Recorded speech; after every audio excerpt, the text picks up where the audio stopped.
evening and welcome to another edition of the Daily Deuce. I'm Gary Graves from just outside lovely Louisville, Kentucky. And in Maryland, my good friend, longtime friend, esteemed colleague, John Webster. How you doing, Big John? Hey Gary, I'm doing good. Every day here this week's been about 95 degrees, man. It feels great to me. Feels great. I'm loving every minute of this. Yeah, yeah. Until you have to go mow the lawn or something and it'll wash your Hey, car. Kim and I moved. They cut the grass for us. Yeah, I know. Rub it in, rub it in. Yep. Well, I know our traffic cop. I don't know if he has to mow his own lawn or not, but John Pitt, how you doing? Man, I'm just glad to be inside in the air conditioner. I don't know what Mr. Webster is talking about. It's just too hot to do anything. I don't like this. I Mhm. don't like this. Tell me how you really feel, John. Yeah, I mean, this year maybe it's just me, John Pitt, but it's like, does it just seem hotter? I mean, like pits of hell hot out there. Oh my God. I think it is getting hotter every year. Yes, sir. But more reason to stay inside and watch sports and do podcasts, right? Oh, that's right. That's right. Especially, this time of year. See, we have an excuse to be outdoors because it's warmer. But when it gets hot like this, it's a great excuse to stay inside and watch things like the All-Star game, a little summer NBA. What else we got going on? We got Wimbledon going on this week. Warm-ups for the British Open. I don't even know where to start, man. Yeah, everybody talks about this being a dead period of the year. Maybe it is in some respect from the major league level, but you still got stuff going on. So speaking of which, let's just get right into it. We're just a couple days removed from the All-Star game. National League finally broke a losing streak to the American League. And I guess even before we get into that, John, the home run derby. Vladimir Guerrero Jr. makes history by winning the home run derby something like 30 years after his dad did.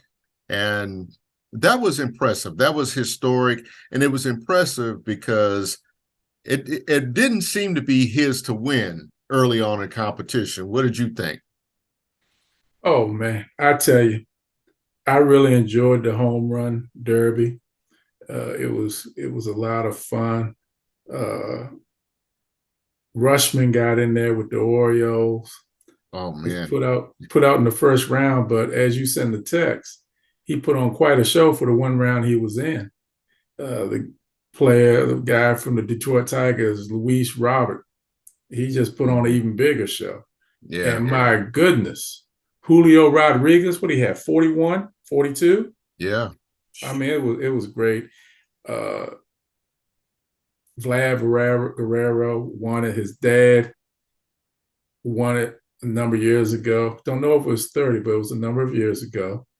And I think it was 98 or something like yeah, that. Yeah. congratulations to him. Uh, he was really really tired after the semifinal round. Then he had to come back and be the first up for the final. He's just it's He just found a great. second win, that's for sure. Yeah, he and all of them were cranking those home runs out. I mean, there was some distance in there. I mean, there was some real moon rockets that they were hitting. I mean, whew, my goodness. Yeah. I think the thing about the home run derby, especially with this format that they have, this timed format, that it was impressive that they were able to hit a lot of those home runs in that short period of time, which I mean, I don't even think they hit like that in batting practice before games, John. We've been to enough baseball games to watch batting practice and see. It's like it. I mean, that's almost like a day at the golf course for a lot of them up there. They take a few cuts, but yeah, granted, yeah, you're hitting basically beach balls, or balls lobbed at you like beach balls. That still takes a lot of focus, a lot of effort, and a lot of strength, especially to drive it deep. The thing about hitting a baseball, and you can correct me if I'm wrong on this, but I always was of the belief that it's harder to hit a slow ball than a fastball. And because everybody, every major league batter is looking for a fastball. There's something about timing. It's almost like playing softball. Now, you have to wait for it to get there and still drive it a long way. And there was quite a follow through, particularly with Robert, that I just said, that dude's got a swing on him. And it's so motionless. He is so effortless, the swing that he has. I mean, he's just swinging, and it's not a lot of body. It's just arms, it seems to me. He's, and you're right. Trying to hit all these guys are ready to hit fastballs. Even when you get back into the play of the second half or play of, doesn't matter, regular season period, you'll throw guys all speed pitches, curveballs, because everybody's tuned in to hit a fastball. And with this batting practice, pitches that you have, the pitches are coming slower. And the first thing that you think, and when you see a slow pitch, I'm going to kill it. I'm going to absolutely kill it. You put more effort into it, and then you hit the top of the ball, or you hit the bottom of the ball, and it's a pop up. You can't. You're rushing yourself. You got to take your time, still do your normal motion, your normal effort when you swing, nothing extra, just do everything you normally do. Mm-hmm. Yeah. The irony about the home run derby with Vlad Guerrero Jr. winning it is that his father was basically the best bad ball hitter in Major League history, in my view. I mean, you could throw that ball anywhere on the plate. He would swing at it and he would get something out of it. I mean, it was kind of uncanny watching him sometimes because I don't know. I guess he got so used to just getting the worst pitch because no pitcher really wanted to give him a good ball, that they just threw it all over the place, and he still killed it. Yeah, and he was playing in Montreal. They didn't have a lot of players to go around him, so you could pitch around him, and like you're saying, give him terrible pitches, but he was still finding ways to. I've seen replays of him golf balling a ball as a home run. So he's then he came to Orioles, still didn't have a lot of protection around him here with the Orioles. So but his son, oh my goodness, Vlad Guerrero Jr. He's just. Whew. Looking at him, I was having a flashback to Prince Fielder and Cecil Fielder, that Vlad Jr. is a big dude. That is just one big dude. And there's just so much power. And I'm not talking about just like girth or width or whatever. I mean, did you see the arms on him? Do you see the shoulders on him? That is one big dude. And I think one of those balls went something like 460 feet. Mm-hmm.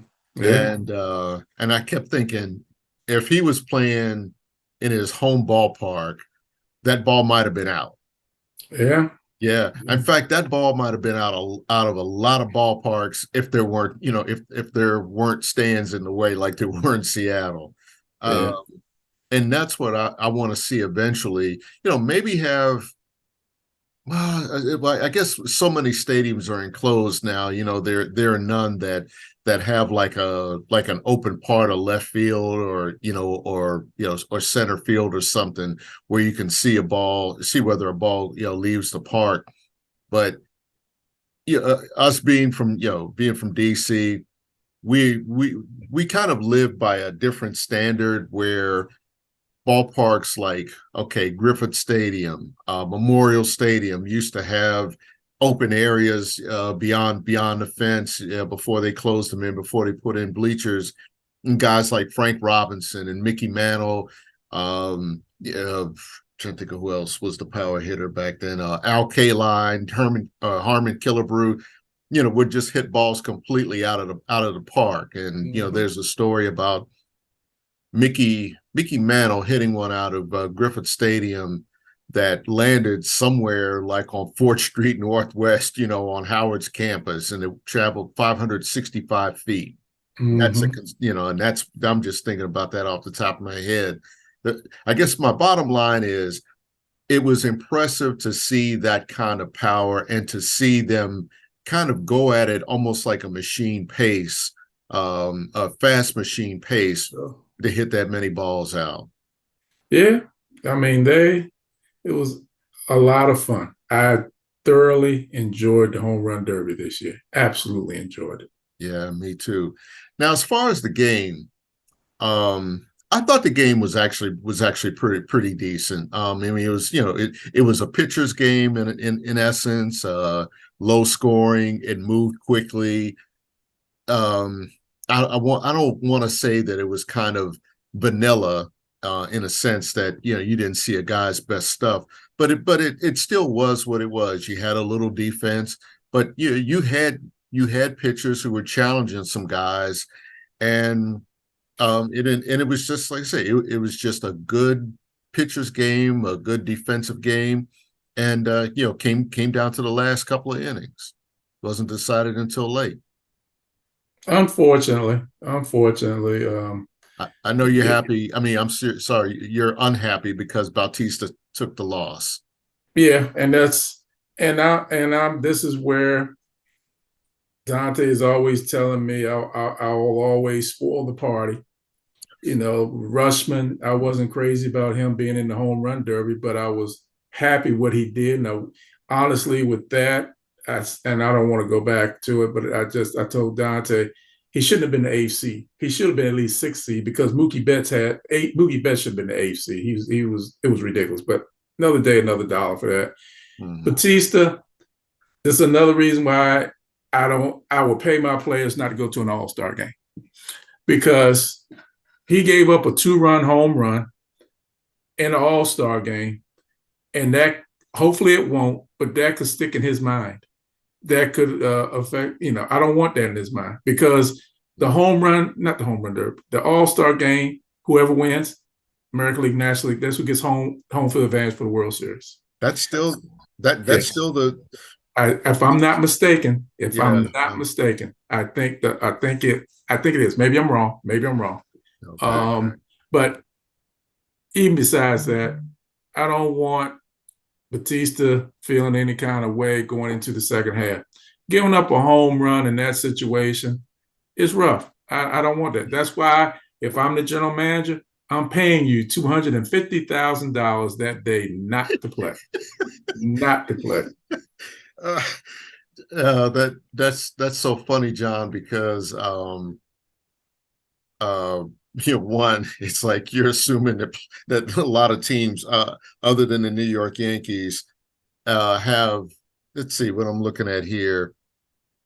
I was trying to look up bonuses, and it's just not coming up. But yeah, 250. I think some guys would probably not do it. Not do it for 75. You could save money on that one, John. But I gotta make sure you don't show. I yeah, gotta make sure you don't show. yeah. But keep in mind, John, I wouldn't worry about Batista because I think relief pitchers have to be almost like shooters in basketball. You have to have a short memory. Most of them do because you never know. Like I mean, if you let one bad outing, really rattle you, then yeah, you're not going to be good for the next one. And relievers, I think, are wired so differently that it's it's one of those things. What's the word I'm trying to think? Um, They not just not brush it off. They just keep going. Yeah, but I think it's like they know about the situations and they feel like you win some, you lose some, and unless maybe you're a Nationals reliever or something like that, a Nationals closer that something like that happens too, and you've got guys trying to just build confidence or something. But in Bautista's case, I'm not really worried about it. And look at it this way, John. He was pitching on probably any other time, excuse me, would be like a work day or something. I know he's not a starter and he's working every day, but just consider it, just like another practice for him. And yes, somebody took him deep. Yeah, yeah. I hope you're right, Gary. Second half of the season starts tonight for the Orioles. They got the Marlins in town. Their home is Friday night. We're wearing the City Connect uniforms. They have been purely pathetic in wearing those uniforms, and I don't think they've won a home Friday game in them. So I don't know if it's going to change tonight. So, Mm. Gary, my mind is, I'm that Debbie Downer, I'm that pessimist. The day is always gloomy because I can't get happy until we win a World Series. Yeah. The reason why I've got my face all scrunched up is because I just can't deal with those uniforms, those City Connect uniforms, the All-Star I didn't really have a problem with the All-Star uniforms compared to maybe a couple of years, but John, what can I tell you? I'm old school when it comes to the All-Star game and uniforms. Baseball, as opposed to football, is unique in that people identify with those uniforms more, maybe even more so than basketball. In basketball, you looked at all-star games and they used to say East and West. I don't think anybody can really identify with Team LeBron and Team Kevin Durant or whatever in the NBA All-Star game. And it used to be East versus West. There were rivalries, and they went at it pretty hard. But baseball is one that at first I kind of brushed off a lot of the criticism of uniforms in that game, but they do make a point because you and I look at the same pages on Facebook, and we see those throwback pages, and they show teams from the 70s and 80s, and they're all standing there in the different colors and different uniforms, and those are the things we grew up with. Those are the things that we identify with our teams, and that's what draws our interest to the game. You don't have that now when everybody's wearing the same uniform and it looks nothing like the regular uniforms, and I'm really referring to the City Connect uniforms. Aren't the Orioles like dark or something? They're like all black. Black on black. Like, yeah. Good luck trying to follow a player's number in something like that. This is where Major League Baseball, and this is where I have a really strong opinion. I understand about trying to sell merchandise, but don't mess with the formula that works. Don't fix what ain't broke. And you could probably pick any team in baseball with those City Connect uniforms. I bet you the Yankees don't have a crappy City Connect uniform if they have one at all. I mean, that's one team that pretty much sticks to what got them there, because I think their fans would probably riot if they came out there in something, like, I'm trying to think of who had the ugly. Well, the Red Sox had those yellow jerseys that looked like a subway map sheet. If I mean, you've ridden Metro, you see how all the lines or whatever. They came up with that for Boston, and I'm like, what in the world? That just does nothing for me. I'm done. Well, now that you're done with that, what are we hitting on next? We're done with baseball, but You are don't we have getting nothing ready to to say start about up? the City Connect uniforms, about the Orioles City Connect? No, man, I'm gonna leave it alone, man. I'm gonna leave it Okay. alone. All right. I mean, I think it's good. They got it. I just think it's bad luck. They haven't won in those uniforms. That's all I'll say. So, Okay. All right. So let's see. Basketball. Oh yeah. We're in summer ball now. mm, Well, of course, the number one pick, Victor Wembanyama, is not playing. He played first game, and uh yeah, was a little wobbly afterwards, so they shut him down. Be honest, I haven't really watched too much of it since then. I'm just trying to see if the Wizards can win a summer league game, because that might be one of few games they actually win over the next year. you didn't get the memo? No, which one? Oh, that they're playoff bound or something. No, they're tanking the summer league too. Well, there's no draft coming up this, for the fall league, so they got to get it together. John, I could sit here and just pile on the Wizards, but I'm just done with it. I mean, I'm still a follower. I can still call myself a fan because, again, it's unlike the football team that I'm just like, call me when they got a new owner. I haven't quite reached that point yet with the Wizards or Capitals, even though I think the time might be coming that they might need new ownership as well. Well, I won't go that far. I think Leonsis has done a very good job with the Capitals, the Mystics as well. The struggle that the Does he own Mystics, the Mystics, or does Monumental Sports owns the Mystics as well, so he has the Mystics oh, too. I thought So I thought somebody's I thought a woman owned that team whose name escapes me.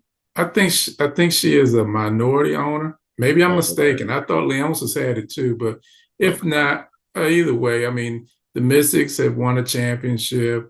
Capitals have won a championship. You know, his struggle is with the Bullets. I'm sorry, the Wizards. Um, they're going to tank this year. They're going to try to see if they can get a pick. Tanking and getting a pick doesn't guarantee you anything if you don't know what you're picking and if you don't know how to use the pick you get. Um, that's why when I looked at Victor Wembanyama, him going to San Antonio, very good organization. They're going to put together a good package. As I said before, you look and Popovich just signed an extension. He knows he has something good there. He knows they're getting ready to build and put something good together. The Wizards have to get to that point. Wes Unseld Jr. He's just got to find the right combination. Jordan Poole being there, we'll see how that goes. It's a lot to be desired there, Gary. It's a lot to be desired. They have new management there. They're trying to turn the page by trading Bill. They got Porzingis traded.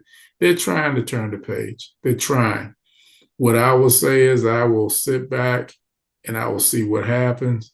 But there's a lot to be done there. A lot. Yeah. Well, the thing about the draft if you're the Wizards that you've been bad enough a couple of times to get the number one pick and get a franchise transformational player, like a John Wall. I'm trying to think of who else they drafted. They had Kwame Brown as the number one pick. Like I said, a transformational player. When I say Kwame Brown, I'm saying from the standpoint that unfortunately Kwame Brown was not a transformational player, but I'll also say everything that did not go their way was not his fault. You know, True. I think it goes back to selections and it's you don't know. You do your homework, you do your due diligence, and then do you swing for a home run or did you strike out? You know, hindsight's 2020. I think with Kwame Brown, in my opinion, I don't think there was enough support around him. I think that he had struggles and it didn't work out. But I don't put all that at his feet. I really don't. And I agree. unfortunately, he was not a transformational player. John Wall, he was good for a while and then it plateaued. Well, he just He couldn't came. stay healthy. That was always the thing. When Yeah, he was healthy, he was very good, and they made the playoffs. But but the thing that you're saying, Gary, if he could stay healthy, he didn't stay healthy, and that it goes back when you're getting these picks. You never know what's going to happen. Yeah. Chicago Bulls had Derrick Rose. Derrick Rose was a transformational player, and then what happened? He tore his knee up. It was so unfortunate. You have to have so many things go your way. You have to have so many things fall exact. LeBron James is a transformational player, but LeBron James, for 98% of his career, 99% of his career, has been very healthy. He's been there, and they've been able to build around him, whether it was Cleveland or Miami, wherever. He's a transformational player. Michael Jordan, transformational player. Had broken foot early part of his career. I think it was the second year in his career. Right. Never had another major injury. So you were able to build. You know, it's so many things that go into getting this player, getting this draft pick, and being able to be successful. So many things go into it. And you have to be on the same page, and then you have to have some luck, because the two gentlemen I just mentioned to you, LeBron James, Michael Jordan, how often have they been injured in their careers? How often? And look at the teams they had and where they went. Derrick Rose, if he's not injured, what happens with the Bulls? Where do they go? You know, I think I'm not saying it would have been another coming of the Bulls with Pippen and Jordan, but they would have been more further ahead than what they are now. So it's the luck of the draw, man. It's so hard, man. It's just so hard to get a player, and then when you get the player, you got to make sure. Like right now, Wembanyama, you look at him. I think he's going to be successful. It's going to take some time. You got to work with him. You're probably going to have to put a few more plates of steak and potatoes in front of him to get some weight on him. But if you can keep him healthy, you know, that's the key. But what happens if he gets injured? What happens if something goes sideways? That transformational player you want, you're back at square one again. Yeah. I'm trying to think. The thing about Kwame Brown, I think people want to call him a bust, and I'm not going to go that far. The same way people want to consider Sam Bowie a bust, because there isn't a general manager at that time that wouldn't have taken Sam Bowie ahead of Michael Jordan.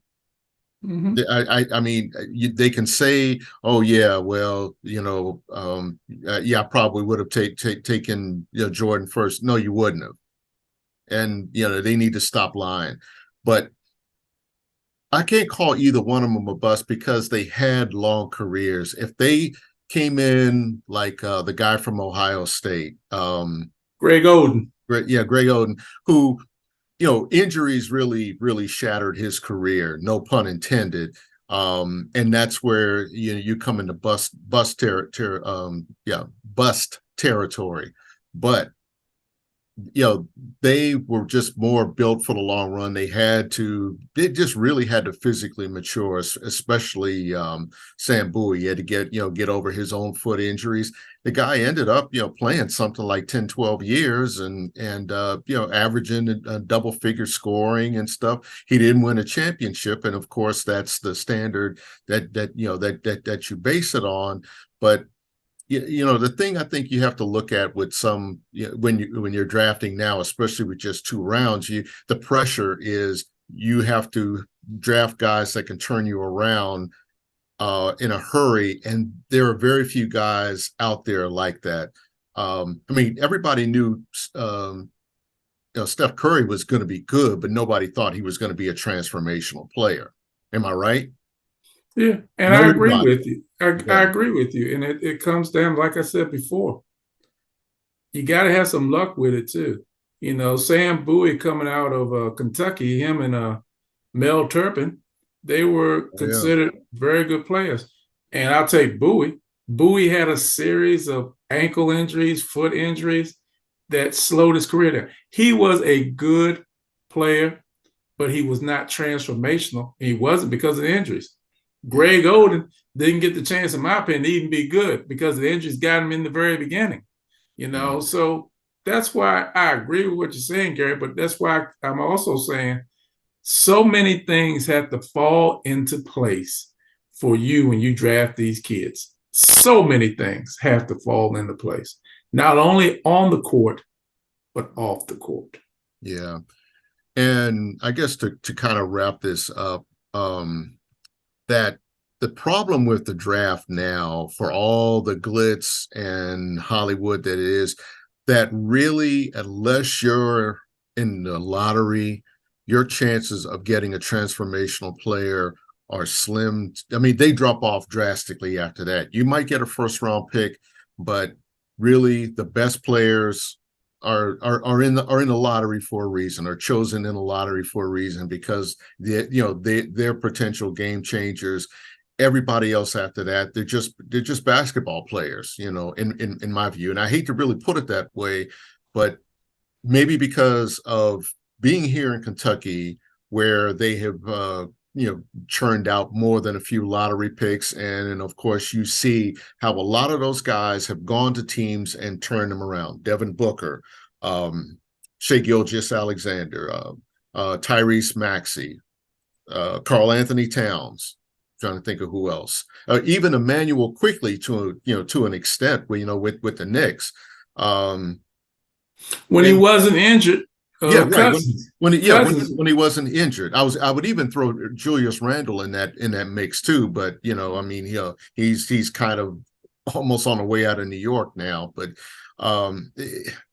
yeah, but again, the common thread, nobody knew really that they were going to be those kind of players at Kentucky. But again, they were good enough to, for teams to take a chance on them and really let them develop and grow in their own ways. And that's the thing about getting lottery picks, that, those are guys that you see something in them that you feel like they can turn us around maybe in a season or two. Yeah. Very good points, Gary. Very good points. But John, this time has kind of flown by, wouldn't you say? Man, it's always a quick show, man. Always a quick show. Always. Yeah, we get going. We didn't even get to some of the stuff we were even thinking about getting into, and maybe that's better for the bar stool, so to speak. The bar stool at at an ice cream joint, right? Hey man, not a bar. The bar stool right here at the Webster House. That's right. The bar stool at the Webster House with the ducks walking by. Yeah. Well, there's a whole lot going on.